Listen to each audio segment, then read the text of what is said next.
পাওয়া যেত, যেখানে বিভিন্ন আবার খবর দেওয়া হয় ওটা মুসলমানদের ওয়াকফ সম্পত্তির উপরে আছে।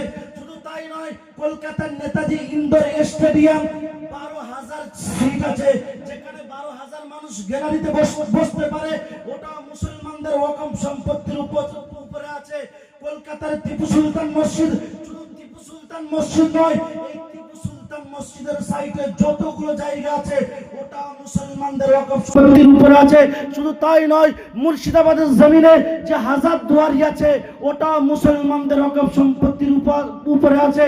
কলকাতার জমিনে নেতাজি সুভাষচন্দ্র বসু যে এয়ারপোর্ট আমরা দেখি, যে এয়ারপোর্টে বড় বড় সাহেবরা বাবুরা নেবে, যারা নেবে সিএ এনআরসি বিলের জন্য বক্তব্য দেয়, যেখানে নরেন্দ্র মোদী আসে, অমিত শাহ আসে, টাকুলু আসে, যেখানে নেমে বক্তব্য দেয় যে এয়ারপোর্টে যাবে, ওই এয়ারপোর্টটাও মুসলমানদের অবদান। এর মধ্যে 86 বিঘা জায়গা মুসলমানদের ওয়াকফ সম্পত্তির ভিতরে আছে। এইরকম ভারতবর্ষে আমরা কি দিই নাই?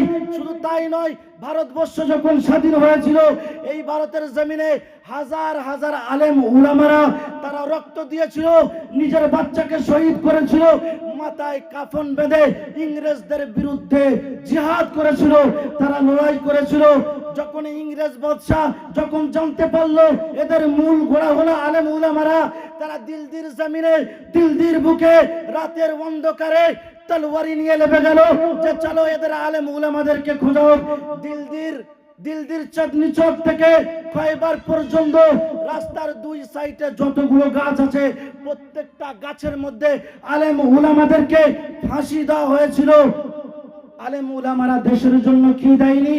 আজ সেই আলেম উলামাদের নাম ইতিহাসের পাতা থেকে কোথায় গেল? যে আলেম উলামারা দিল্লির শামলি ময়দান থেকে ইংরেজ বাদশাদের বিরুদ্ধে লড়াই করে তাদের তোপ, তাদের কামান, তাদের সব কিছু ছিনিয়ে নিয়েছিল। শাহ ওয়ালিউল্লাহ মুহাদ্দিস দেহলভী রাহমাতুল্লাহ আলাইহির সুযোগ্য পুত্র সবার প্রথম ইংরেজ সরকারের বিরুদ্ধে জিহাদের ফতোয়া দিয়েছিল, তাতে হাজার হাজার আলেম উলামারা শহীদ হয়েছিল, হাজার হাজার মুসলমান শহীদ হয়েছিল। আজও দিল্লির ইন্ডিয়া গেটে আপনি গিয়ে দেখতে পাবেন যেখানে মুসলমানদের নাম লেখা আছে। আজ বলছে না মুসলমানদের দেশে কোনো অবদান নেই, মুসলমানদের দেশের জন্য কিছুই করেনি। মুসলমানরা দেশের জন্য কি দেয় নাকি? মুসলমানরা দেশের জন্য missile man APJ Abdul Kalam দিয়েছে। আজও পর্যন্ত পৃথিবীর জমিনে কোন আব্দুল কালাম তৈরি হয়নি, আর ইনশাআল্লাহ কিয়ামত পর্যন্ত কোন আব্দুল কালাম এরকম হয়তো তৈরি হবে না। দেশের ভিতরে মুসলমানরা এত কিছু দেওয়ার পরেও মুসলমানদের কোনো নাম নেই। আজ বিভিন্ন জায়গায় মুসলমানদের মসজিদগুলো ভাঙা হচ্ছে, মুসলমানদের মাদ্রাসাগুলো ভাঙা হচ্ছে। গত এক মাস তাই হয়নি, যোগী রাজ্যে একটি মসজিদ, সম্ভালের একটি মসজিদ, ওই মসজিদটার বয়স 550 বছর। এই 550 বছরের মসজিদকে বলছে যে এর তলায় শিব মন্দির আছে। 1947 সালে 15ই আগস্ট সেই সময় আমাদের বিধান হয়েছিল ভারতবর্ষের যে জায়গায় যে মসজিদ আছে সেই জায়গায় মসজিদ থাকবে, যে জায়গায় মন্দির আছে সেই জায়গায় মন্দির থাকবে, কেউ ভাঙতে পারবে না, শুধু বাবরি মসজিদ ছাড়া। কারণ বাবরি মসজিদের মামলাটা, বাবরি মসজিদের কেসটা অনেক আগে থেকে চলে আসছিল। তাই আইন হলো যে 1947 সালে 15ই আগস্টে এটা হলো যে মসজিদ যে জায়গাতে আছে ওই জায়গায় মসজিদ থাকবে, আর যে জায়গায় মন্দির আছে ওই জায়গাতে মন্দির থাকবে। আজ মুসলমানদের যত ঐতিহ্যবাহী জায়গা আছে সেই জায়গাগুলো নিয়ে নেওয়ার চেষ্টা করছে।